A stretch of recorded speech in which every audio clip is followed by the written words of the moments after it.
Alors, j'avoue que les amis, c'est bel et bien lui le vrai leader technique de cette équipe du Barça. Regardez ce qui nous arrive quand Rafinha il est pas là, les amis. Regardez tous les matchs que le Barça a perdu cette saison, c'était au moment où Rafinha il était blessé. Quand il est là, le Barça gagne presque tout le temps. Quand il est pas là, ben on se fait taper. C'est tout simplement pas croyable l'influence de Rafinha dans cette équipe, les amis. Alors, vous l'avez déjà compris, c'est une petite vidéo d'actualité du Barça. Alors, j'ai ça en fait un hier match dans quelques heures. Le Barça affrontera Slavia Prague. Mais les amis, il y a tellement d'infos intéressantes qui se sont sorties hier. Ben, voyons dans cette petite vidéo toutes les dernières nouvelles actualités d'une équipe comme le Barça. Parce que les gars, il y a des coups apparemment qui auraient contacté l'entourage de Julian Alvarez. Il y a aussi les Hugo de Fabrice Romano pour le départ de Marc-André Séguin à Gérone. Il y a tellement d'actualités intéressantes dans les amis. Ben, découvrons tout ça dans cette petite vidéo. Bien avant, si ce n'est pas encore fait, abonnez-vous à la chaîne et activez la petite cloche des notifications pour ne pas manquer en fait dans toutes les dernières vidéos. Ben, les amis, c'est parti. Alors, comme je disais les amis, Rafinha, il est bel et bien livré lui de technique de cette équipe du Barça, les amis. C'est bien lui livré lui de technique de cette équipe du Barça. Mais les amis, regardez l'influence qu'a Rafinha dans cette équipe du Barça, les amis. Son influence est tout simplement dingue. Tous les matchs que le Barça a perdu cette saison, c'était au moment où Rafinha il était blessé. Ben, quand il est là, le Barça gagne presque tout le temps. Contre le Paris Saint-Germain, les amis, Rafinha il était blessé. Ben, le Paris Saint-Germain nous a tapé 2-1. Mais contre une équipe comme le Paris Saint-Germain, il n'était pas là. On se faisait taper. Contre une équipe comme le Real Madrid dans le tout premier classico, il n'était pas là. On se faisait encore taper. Contre une équipe comme FC Séville qui est une équipe de nul là, ben Séville nous a tapé comme si c'était une grande équipe. Contre Chelsea, les amis, ben Chelsea, Rafinha, il était entré en toute fin du match. Ben Chelsea nous a tapé. Rafinha, il était pas titularisé. Ben dès qu'il est de retour, les amis, regardez en fait dans ce qu'il avait apporté. La preuve la plus en fait en concret, en dimanche, il était pas là contre la Real Sociedad. La Real Sociedad nous a tapé. J'en suis sûr que les amis, si Rafinha il était là, le Barça aurait gagné une équipe comme la Real Sociedad. Rafinha, son influence dans cette équipe, c'est tout simplement une dinguerie, les amis.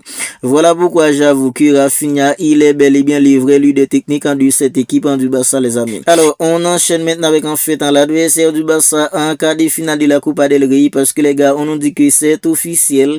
Le Barça affrontera Albacete en quart de finale de la Copa del Rey. Alors, Albacete, c'est l'équipe qui avait éliminé le Real Madrid en huitième de finale de la Copa del Rey.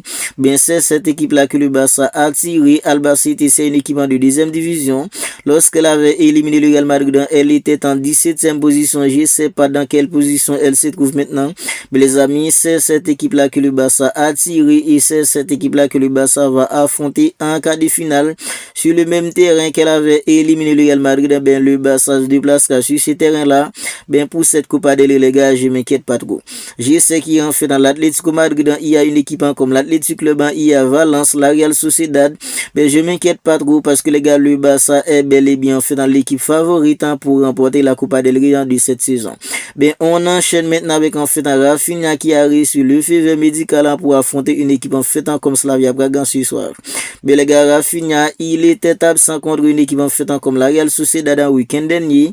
Le Barça s'est fait taper. Ben, on nous dit que Rafinha, il est en pleine forme et prêt pour le match contre Slavia Prague. Alors ce soir, ben les gars, je pense que c'est une excellente nouvelle. C'est une excellente nouvelle, comme je disais en fait au début, Rafinha quand il est pas là, on voit en fait dans le Barça est différent que quand Rafinha est là. Voilà pourquoi le Barça en fait qui n'a pas les droits à l'erreur ce soir, parce que les gars des équipes comme l'Inter Milan, le Paris Saint-Germain, une équipe comme Manchester City, toutes ces équipes là qui étaient devant le Barça en fait au classement, ben alors toutes ces équipes là en fait ce sont des équipes qui ont perdu des points. Le Barça aura besoin de gagner ce soir en fait pour en griller des places. Ben Rafinha qui est de retour, je pense que les gars c'est une excellente nouvelle. Ben on enchaîne maintenant avec en fait dans les Hugo de Fabrice Romano pour le départ du Marc-André Séguin à Gérone, prêt jusqu'à la fin de la saison. Ben j'ai envie de dire que les gars, il était temps. Il était temps pour Marc-André Seguin de quitter le Barça. C'est quelque chose que Marc-André Seguin aurait dû faire depuis en fait dans l'été dernier. Mais maintenant, il a vu que les gars, il jouera plus. S'il n'est pas, il jouera plus. Ben, il a enfin pris la décision de partir. Je pense que les gars, c'est une bonne chose pour Marc-André Seguin. Parce que les gars, il a besoin de jouer en fait pour pouvoir jouer la Coupe du Monde de 2026. La Coupe du Monde de 2026, Marc-André Seguin, il a besoin de jouer en fait pour avoir des minutes pour qu'il puisse en fait participer à la Coupe du Monde de 2026. Mais les gars, je pense que c'est une excellente chose pour lui. Parce que les gars, s'il était resté au Barça, on est tous d'accord que il allait pas avoir de minutes. Parce que la façon dont Angassa se débrouille hyper bien maintenant, on est tous d'accord que les gars, ça allait être hyper compliqué pour Marc-André Seguin d'avoir des minutes. Ben, on enchaîne maintenant avec en fait Juan Laporta et les fair play financiers du Barça. Parce que les gars, on nous dit que le Barça n'est plus qu'à 14 millions d'euros pour atteindre en fait dans la règle du 1 pour 1. Ben ça les amis, c'est tout simplement la nouvelle la plus importante.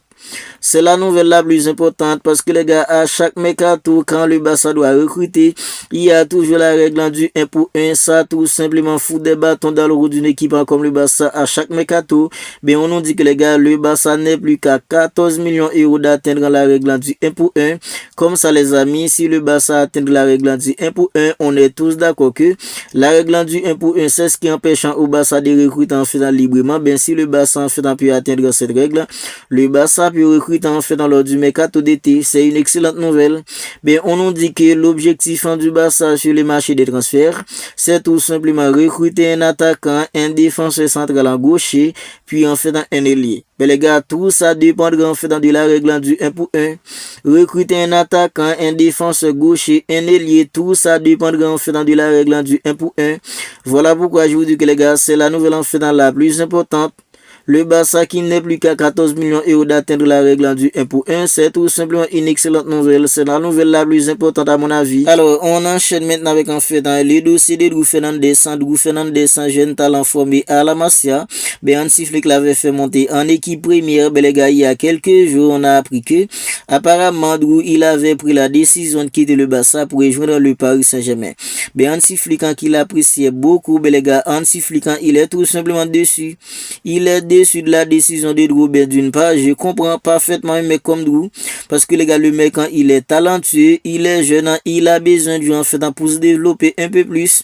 Mais les gars, c'est pas tout Barça en fait qu'il aura des minutes, parce que les gars, en fait, il y a trop de concurrence au milieu du Barça. Mais les gars, apparemment, Flick n'a pas apprécié en fait dans la décision de Drew de quitter le Barça, parce que les gars, c'est Flick qui l'avait fait monter en équipe première.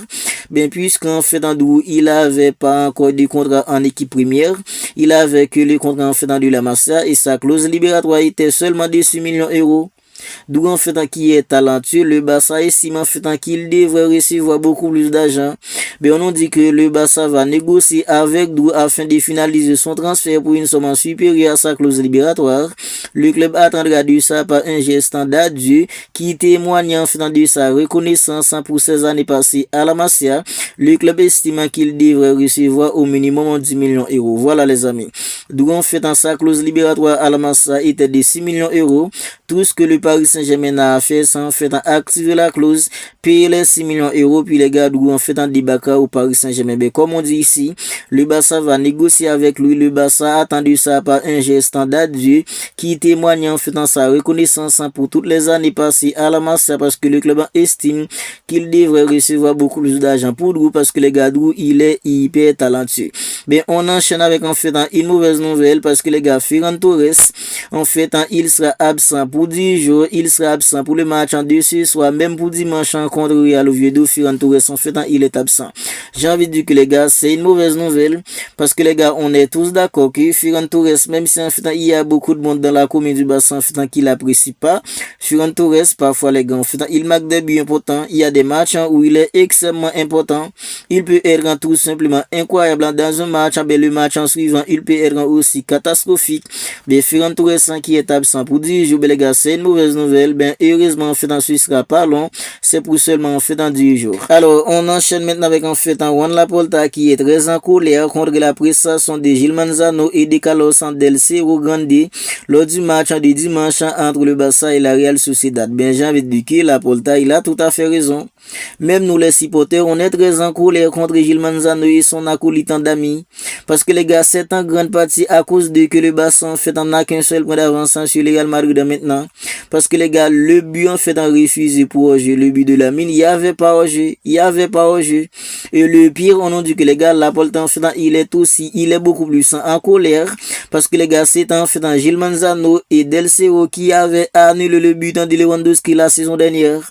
C'était encore contre la Real Sociedad à Noeta, le même stade de dimanche. Ben, je comprends parfaitement Juan Laporta. Je comprends parfaitement la colère de Juan Laporta, les amis. Je le comprends parfaitement. Parce que si le Barça n'a qu'un seul point d'avance sur le Real Madrid maintenant, c'est en grande partie à cause en fait de Gil Manzano et Carlos Del-Cerro Grande, les amis. C'est à cause de maintenant la moindre faux pas du Barça. Le Real Madrid peut nous devancer au classement. C'est tout simplement pas croyable en tout ça. Mais on a dit que les gars, Gil Manzano, il était pressenti pour participer à la Coupe du Monde en 2026. Mais la FIFA l'a écarté il y a quelques semaines. J'ai envie de dire bien joué. J'ai envie de dire les gars, c'est bien mérité pour lui qu'il sera pas en fait dans la Coupe du Monde en 2026. Parce que les gars, imaginez-vous en fait il y a une France-Argentine, quart de finale ou demi-finale. Imaginez-vous il y a une Allemagne-Argentine.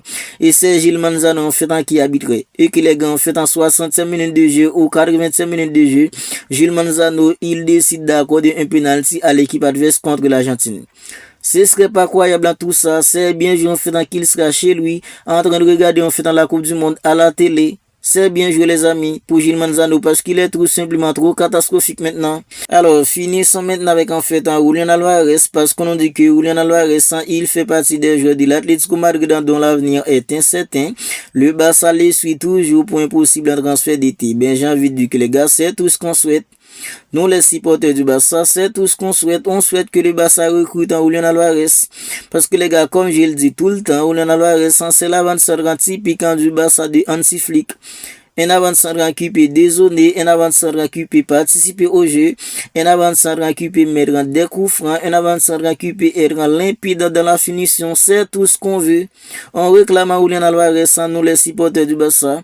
Mais on nous dit que les gars, Deco, il aurait même contacté en fait dans l'entourage de Julián Álvarez il y a quelques semaines en début de janvier. Bien, j'ai envie de dire que bien joué Deco. Bien joué mon garçon, bien joué frère. Parce que les gars, Deco, c'est lui le directeur sportif du Barça. Il comprend que le Barça a besoin en fait d'un vrai avant-centre pour aller chercher une Ligue des Champions. Parce que les gars, on est tous d'accord que on rêve tous en fait que le Barça remporte une Ligue des Champions. Mais les gars, c'est pas un attaquant comme Lewandowski. La façon dont il est là maintenant, c'est pas un attaquant comme Lewandowski que le Barça va remporter une Ligue des Champions. C'est encore moins avec un attaquant comme Ferran Torres. Ferran Torres qui peut être limpide dans un match et dans le match, alors le match en suivant, il peut être catastrophique. C'est pas avec ces gens d'avant-centre là que le Barça peut remporter une Ligue des Champions. Avec un avant-centre comme Julián Álvarez, un avant-centre qui est tout simplement complet, il est tout simplement adapté au style de jeu en fait dans du Barça d'Hansi Flick. Voilà les gars, c'est tout ce qu'on souhaite en nous les supporters du Barça.